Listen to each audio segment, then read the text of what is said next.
Good morning and welcome to church on this glorious Sunday of Memorial Day weekend. My name is Semple and I serve on the fabulous executive team here at FCU. Well, here we are pivoting once again. We're in orange mode at this point, but at the very core of that is the decision of the executive team to keep everybody safe. So orange means the staff is here, they're providing the service from the sanctuary, and you are all at home, probably and hopefully with a cup of tea and a cup of coffee, with your feet up, relaxing. So there are a few things that I'd like to lift up today. One thing is today is the last day to nominate somebody for Keeper of the Flame. So you have the rest of the day to do that, and we look forward to your nominations. Second, the church year is coming to a close. June 19th is our last official Sunday of the church year. After that, the deacons will be creating a wonderful series for the summer of TED Talks. So these are 15-minute videos, podcasts that you watch, and then there's a discussion that follows it. If you have a TED Talk that has inspired you and you want to bring it forward, I invite you to reach out to the deacons. And they will be the ones creating the series for the summer. And I'm sure it's going to be a wonderful series. Now, speaking of pivoting, another pivot that we're doing is changing up a long-standing tradition here on the last Sunday of the church year. Typically, prior to COVID, we had a wonderful strawberry shortcake social after church. So the pivot this year will be on that Sunday, we'll be outside and we'll share some lemonade and homemade cookies. So I hope you can plan to hang around after church on that Sunday. And finally, I just want to sort of speak to the wonderful saying that Reverend Laura makes every Sunday of how blessed she feels to serve this congregation. And today I would just like to add how blessed we are to have Jackie Clement, a retired UU minister, among us. Because my impression is she is always here supporting Reverend Laura and ready to jump in whenever needed with the sermon of the day. So I just wish to acknowledge how blessed we are for her presence here and to welcome her to the pulpit today. So with that, welcome to church and have a great day.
were no answers that day, the next day, the day after that.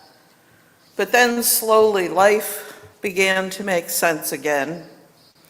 Life, death, rebirth, the ultimate truth. Hope returned against all odds eventually, because love is bigger than any horrors that the world throws at us. We will have hope again because of this love. Because of this love. With these words from Anne Lamott, I welcome you to our service this morning. On this Memorial Day weekend, we remember all those who lived too short a span. We hold them in love and memory, knowing that hope arises because of this love. For each moment of loss, may we remember 1,000 smiles, 1,000 jobs well done, 1,000 joys. I'm the Reverend Jackie Clement, and I am very happy and lucky to be a member of this wonderful church community for over 30 years now. I would be happier if you were all here with me in this room today, but I am indeed happy to know that whether here in this room or across space, we are still connected one with the other. I extend an especially warm welcome to anyone who's visiting with us for the first time today. We are delighted to have you with us and hope that you'll be able to join us here in the sanctuary soon. If you'd like to find out more about Unitarian Universalism or about this congregation in particular, I invite you to visit our website at FCU Littleton.org, and there you'll find lots of information about our congregation and our religious movement. And you can look for the purple button labeled Pew Card, Virtual Pew Card, where you can contact us and we can be back in touch with you. So welcome to our service this morning. Let us gather together in worship. We open our service by lighting the chalice, the symbol of our shared tradition, by saying the words of our church covenant together. This morning, John Ford will light our chalice, and I invite you to join in the words for our covenant. They were in the order of service emailed, and we're going to try to display them on the screen for you as well. Love is the service of this church, and service its law. This is our great covenant, to dwell together in peace, to seek the truth in love, and to help one another. Our opening hymn this morning is number 29 in the gray hymnal, Joyful, Joyful, We Adore Thee. And the words will be displayed on the screen, and we're lucky to have one choir member with us today to be our congregation of singers.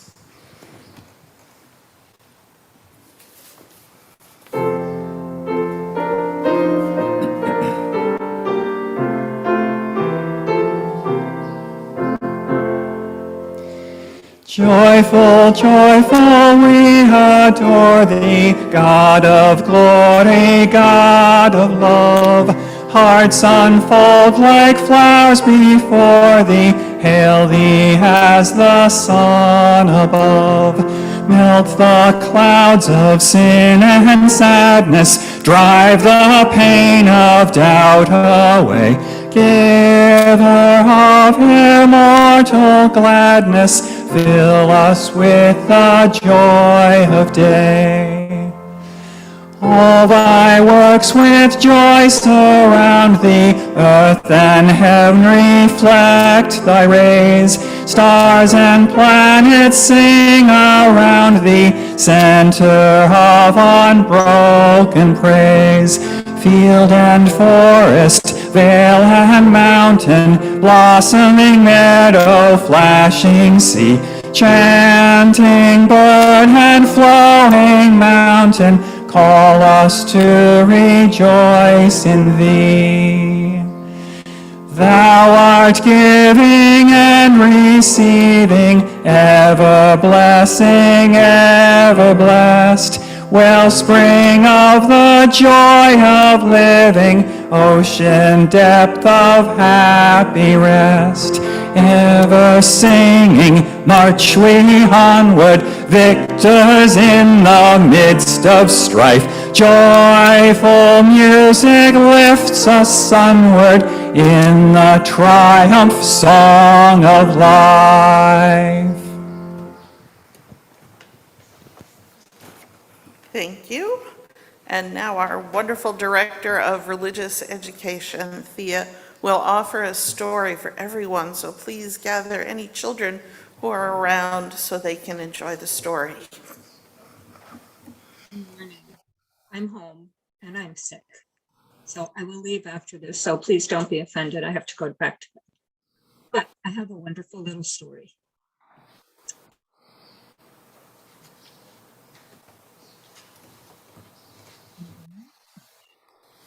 Happy Right Now by Julie Berry.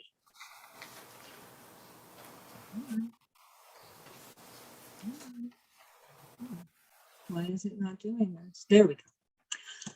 I'll be happy when I get a puppy, a unicorn, an ice cream sundae, and a castle with a friendly dragon. Or I can be happy right now. I'll be happy when the clock clicks the last second of the school day on the last Friday before vacation. Or I can be happy right now. I'll be happy when everyone adores me for being brilliant, brave, beautiful, popular, and amazing. Or I can be happy right now just as I am. I'll be happy when the worry monkey gets off my back, my chores are done, and nobody's grumpy. Or I can feed the worry monkey a banana and party with him on a jungle gym. We'll both be happy right now. Why not? I'll be happy when the rainstorm slows and the ice melts and the clouds leave. Whoops, I don't see this. Sorry. The clouds leave town and the sun says, come play. Or I'll be happy any day, in mittens, in boots, or in soaking wet puddles. Wetter is better anyway. I'll be happy when the sneezing stops. No more sniffles and oh goodness, I'm sorry. And drips, no cough, no ick, and I feel better. Or I can be cozy right now and snuggle down for a sleepy snooze. And if it's up to me to choose, why lose time being gray, being blue? All I need to do is be happy right now, whatever the day, whatever the weather.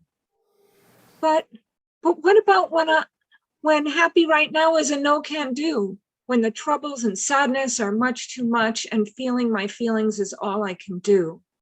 Like a long goodbye or a puffy-eyed cry or slow sorrows with no good answer to why. Well, that's okay too. I can breathe right now. In is one, out is two. Breathe again, fill my belly, let it flow out slowly. Feel my body relax, let my bones turn to jelly. Remember a now that was happy, breathe. Borrow an old smile from a brighter day, breathe. Know that happy will find me again soon. Give me a hug and get one. Help somebody learn something new. Draw a picture, bake a cake, talk it out, let it go. Take a nap, take two. I'll be happy when I'm hopeful, cheerful, helpful, thankful, reaching for happy until I can grab it. No dragons required. But I would like a rabbit. So remember, even when it's hard, we can find it. And now I'm going to go lie down. Enjoy the rest of your weekend. Thank you.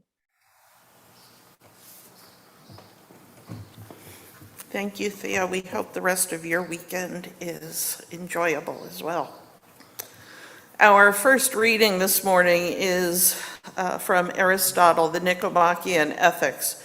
It's a little dense as a reading, but at least afterwards you can tell people with a straight face that yes, indeed, you are familiar with the Nicomachean Ethics, which runs to 10 full books.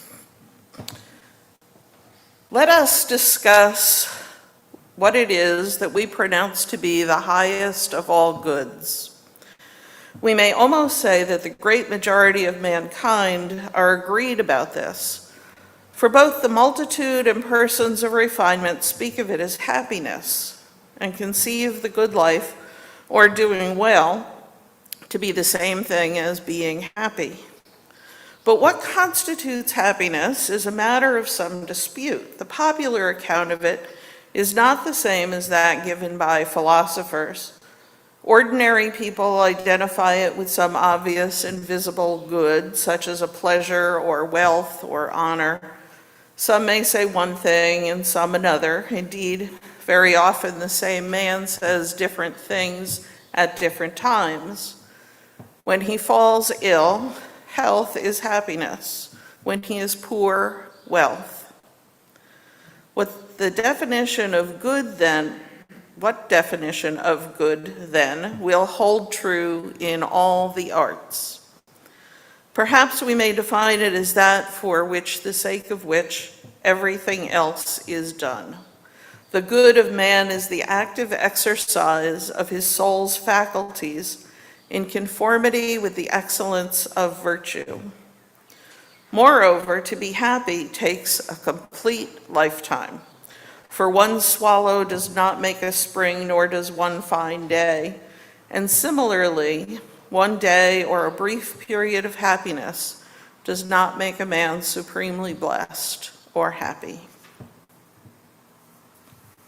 This is the time in our service when we take up the collection for the good of the works of this church. And you know, I wondered about having an offering at all this morning. On Friday, when plans for the service changed to be online only, we reworked the order of service. The anthem had to go because, well, no choir. The hymns got shortened and words that would have been in unison became a single voice. But what about taking up the offering? We don't have any ushers here to run between the two of us and take a collection. So surely we wouldn't do it just for the sake of tradition. That's not who we are, is it? And surely it would be easier and more efficient to have just emailed everybody at home the link to the website, FCULittle.org, or the address to send a check, 19 Foster Street, Littleton, Massachusetts, 01460, than to say it out loud and hope that you remembered what I just said. It isn't by rote or simply wishing things were other than they actually are this morning. We do not do it thoughtlessly and without intention. We do it as a ritual of care, as a spiritual practice that reminds us that in the tradition of the Free Church, only we direct the fate of people of faith in this community. We accept no outside authority determining what we believe or how we gather. We alone are responsible for constructing and supporting this faith. Together, you and I, we co-create this faith and this community. This morning's offering, like every contribution you make to this church, is a spiritual exercise of generosity, one that is in service to a free faith. May we be always worthy of your gifts.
Wow, that was beautiful. I feel like I'm getting my own little concert here. Our second reading this morning is from the Dalai Lama, a longer piece called Compassion and the Individual. This is just an excerpt. The purpose of life. One great question underlies our experience, whether we think about it consciously or not. What is the purpose of life? I have considered this question, and I believe that the purpose of life is to be happy. From the moment of birth, every human being wants happiness and does not want suffering.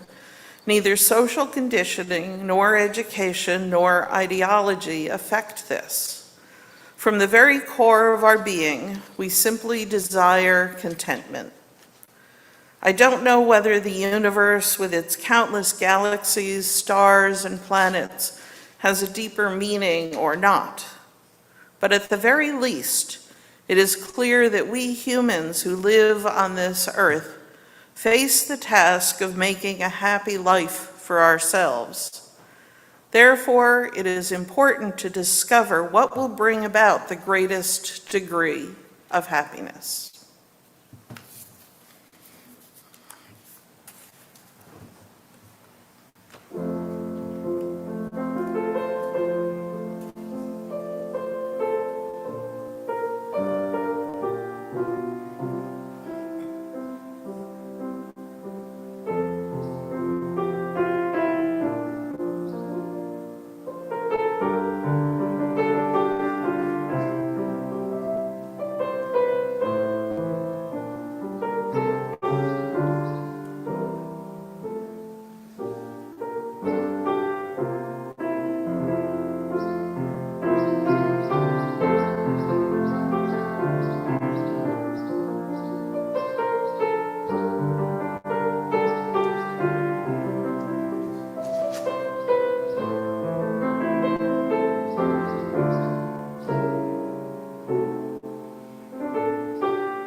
When I was a hospital chaplain in Boston, I had an encounter that involved an unsettling communication, a miscommunication, really. On rounds one day, I met a young man who was very worried about what the afterlife might bring. He had recently joined a conservative and evangelical Christian church and was told that all the torments of eternal hellfire were his, unless he adhered to a strict doctrinal code. He felt that he had little chance of avoiding hell and was sincerely terrified of what awaited him. I could tell he had a vivid picture in his mind of what he would endure, and he was tormented in that present moment. The Christianity I was raised in taught that while hell was a real possibility, that if we strove to live a good life and followed the teachings of Jesus, that our transgressions would be forgiven and we would be saved. So I asked this young man, "Are you living a good life?" meaning in my head, though apparently not in my words, are you living according to the teachings that your church says will lead to salvation? No, he responded, I don't have a girlfriend, and I want to have a house and a better car. It's a mistake our society often makes, confusing the good life with a good life. We are quick to equate things like material wealth, social standing, power, and fame with a good life. And there is no doubt that a certain amount of those things does contribute to our welfare, but is that really the aim of your life?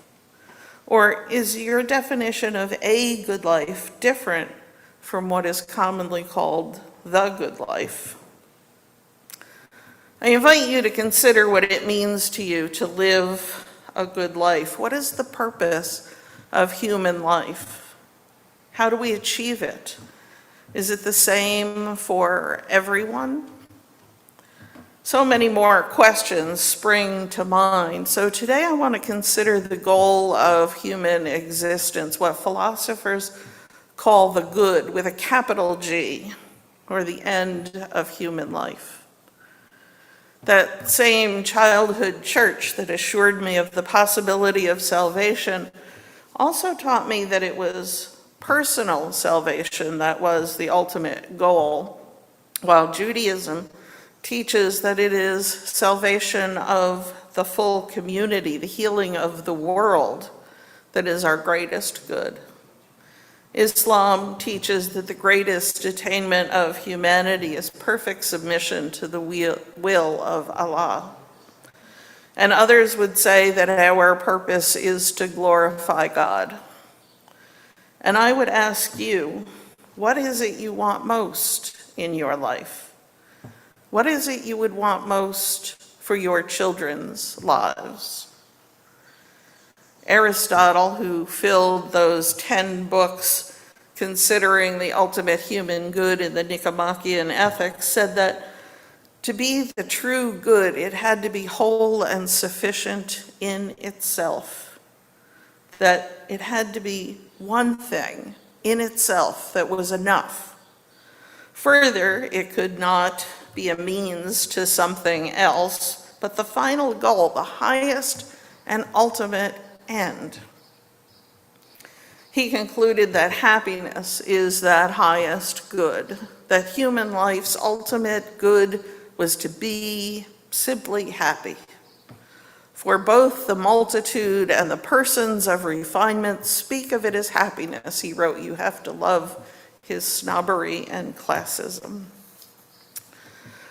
But you don't have to be a philosopher to arrive at the same answer. I grant you it took me several readings of the Nicomachean ethics to figure out just what Aristotle was saying. But this morning's reading from the Dalai Lama couldn't be any clearer when he writes, I believe that the purpose of life is to be happy. From the moment of birth, every human being wants happiness and does not want suffering. And what does the founding document of this nation say but that we are endowed with certain inalienable rights, and among these is life, liberty, and the pursuit of happiness.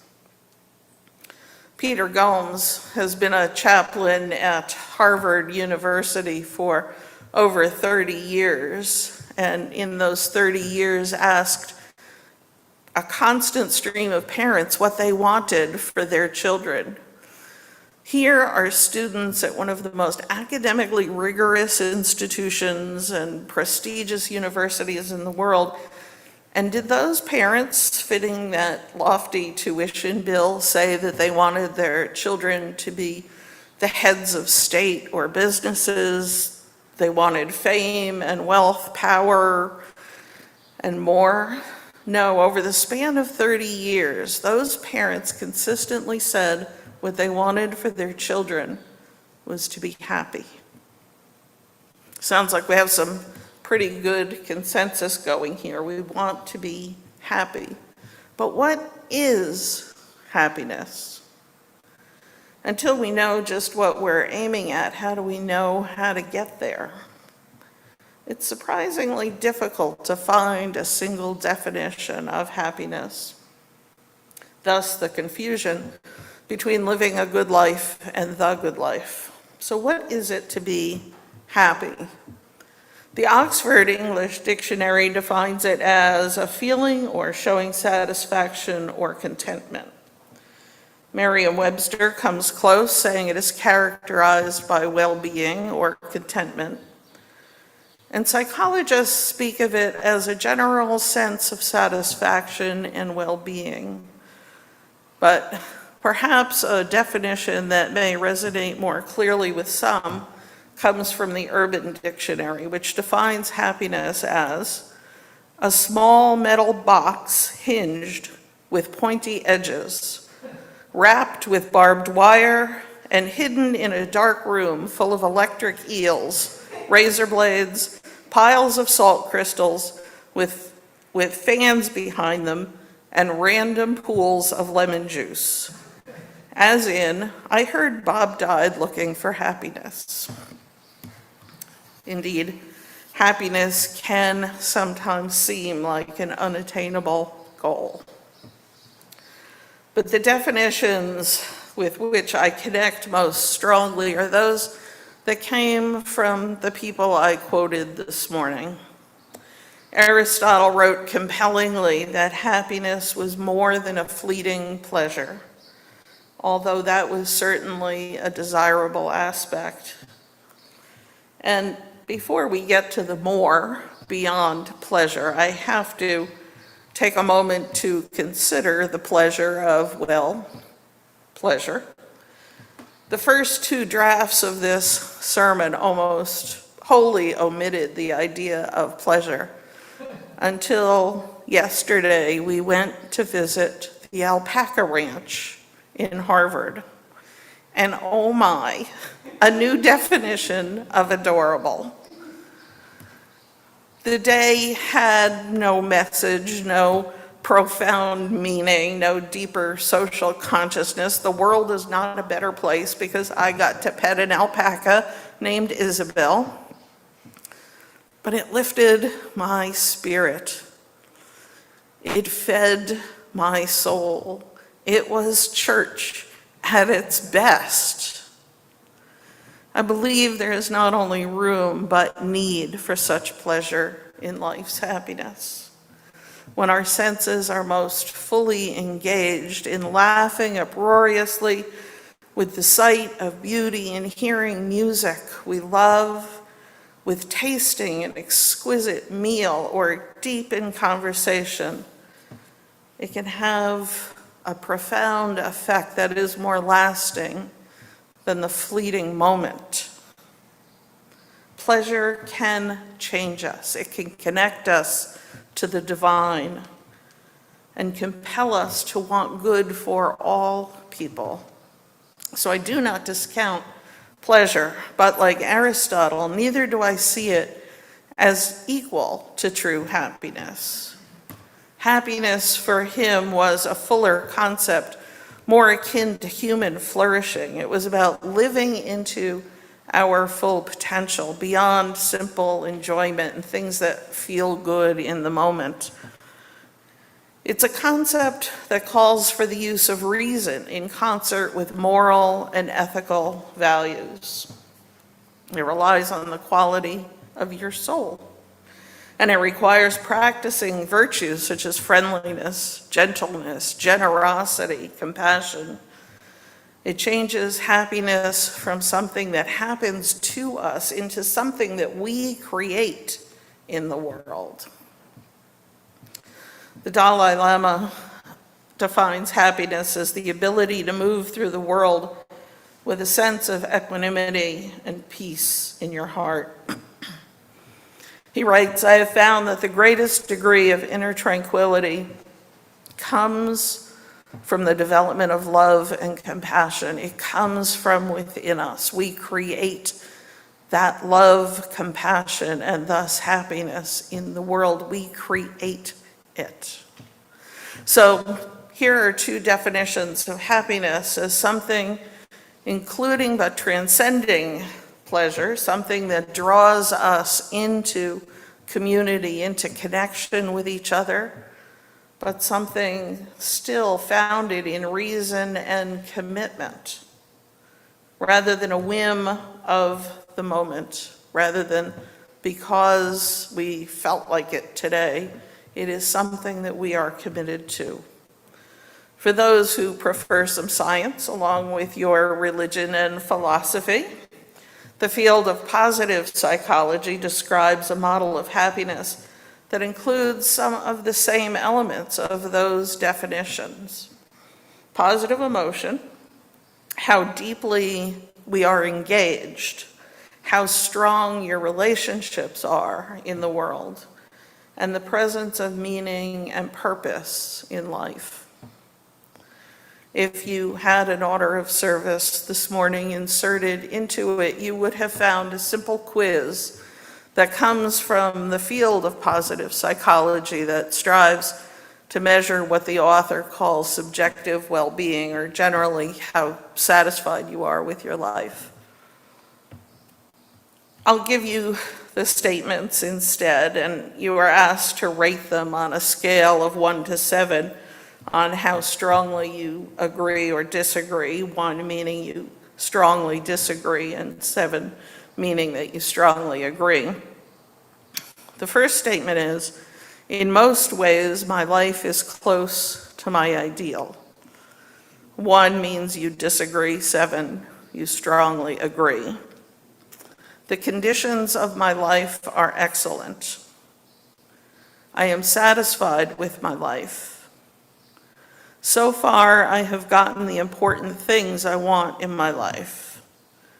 If I could live my life over, I would.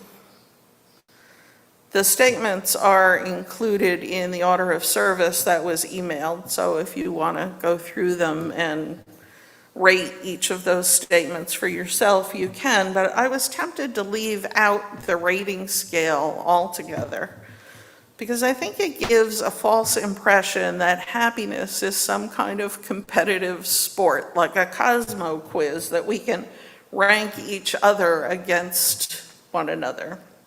If we score too low, what's wrong with us? Will other people think we're just no fun? If we score too high, do we worry that others will think we're shallow to find happiness amidst a world with such suffering? Do we feel guilty that we can be happy in a country where loneliness and teen mental health is an epidemic, where we see more than 200 mass shootings already this year, where war and suffering are almost relentless companions in the news? What kind of people are we to be happy in the face of such suffering? But here's the thing. All the models of happiness we've considered include the critical elements of human agency and connection, community. Happiness is possible because we are here for each other, wholeheartedly, open-heartedly here for each other, even amidst the struggle, not comparing ourselves against each other, but here for the healing. So if you're concerned that your satisfaction with life is not what you want it to be, what do? I think you take a good look at what your definition of happiness is. Not the good life where you depend on external things like wealth, weather, acclaim, but a good life where you seek connection, engagement, and meaning. Most importantly, that connection piece means you don't have to do it alone. Yes, you will be the judge of what kind of connections work best for you, what things you want to be most deeply engaged in, and when something is meaningful. but there are people here, right here in this community and beyond, to help you do those things. What I have always appreciated most about this church is that when it comes to the really big stuff, we are in it together. A hard truth I have learned in ministry is that one of the biggest challenges of happiness is aging. I was reluctant to talk about it here because I don't have time to address it fully. But for many, aging can really be a challenge to those elements of connection and deep engagement that are critical to happiness. As our abilities to get around and be involved in the work of the world change, and maybe even our interest in doing so, our world can narrow and we can lose some of what made life interesting and beautiful.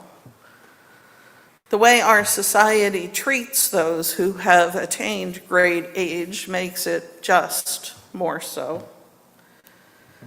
I wish I had a magic answer for this, but this I know: start now. Build lasting connections now. Be involved, care about something now, recognizing that it will not be like this forever.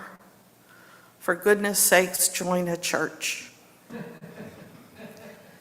Another thing that I find hopeful as I face my own elderhood is to remember the traditional roles of age, to be the storytellers, the wise and experienced memory of community transmitted through story. I may not remember what I had for breakfast, but I remember the year we thought it was a good idea to have real hay bales in the Christmas pageant and ended up with a host of heavenly sneezing angels. So I guess what I'm banking on is, as I lose speed and capability, I can compensate for that with wisdom, meaning, and humor. And finally, I hope that when that time comes, that I can look back and determine that I lived a good life, not the good life. So what are your thoughts on happiness? Do you accept the assertion that it is the goal of human existence, universal, perfect in itself, and sought for no other reason than itself? Or do you find it to be otherwise? I circle back to where we started. What is it you want most for your life? What is it you want most for our children's lives? I conclude with a story from John Lennon. He wrote, "When I was 5 years old, my mom always told me that happiness was the key to life. When I went to school, they asked me what I wanted to be when I grew up. I wrote down happy. They told me I didn't understand the assignment. I told them they didn't understand life. Namaste. Por lo tanto puede ser." Our closing hymn today is number 95, "There is More Love Somewhere."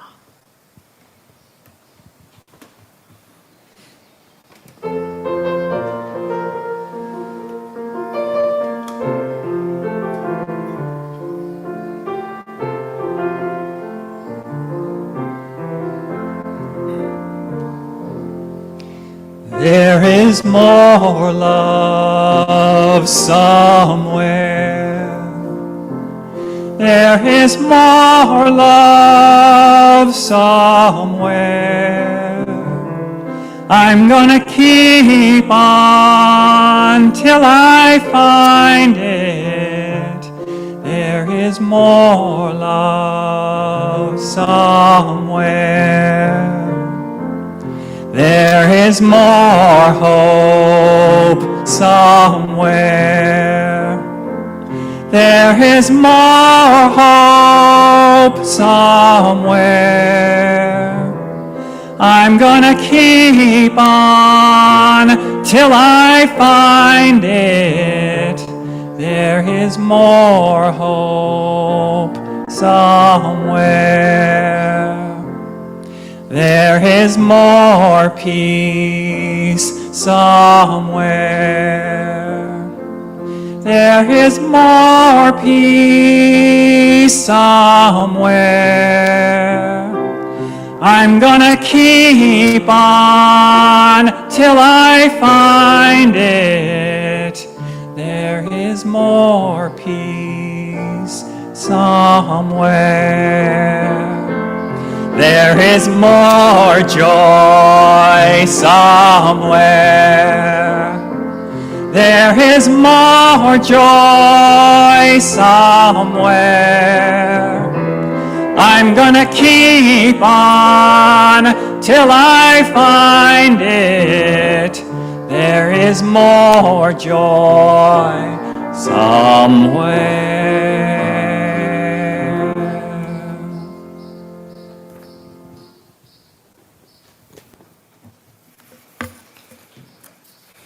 As we began our time together by lighting the chalice, we now extinguish it.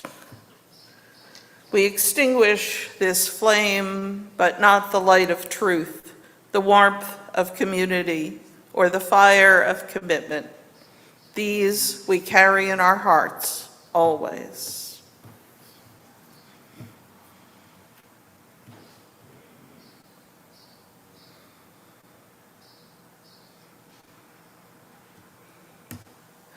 May we hear the melody of life and find ourselves singing harmony. May we be open to the dissonance in the song of the land and its people, that we might be part of the world's urging toward justice, peace, and love. May we feel in our bones the rhythms of life and the land and find ourselves dancing. With these words from Joseph Cleveland, I wish you namaste.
Oh, just clapping.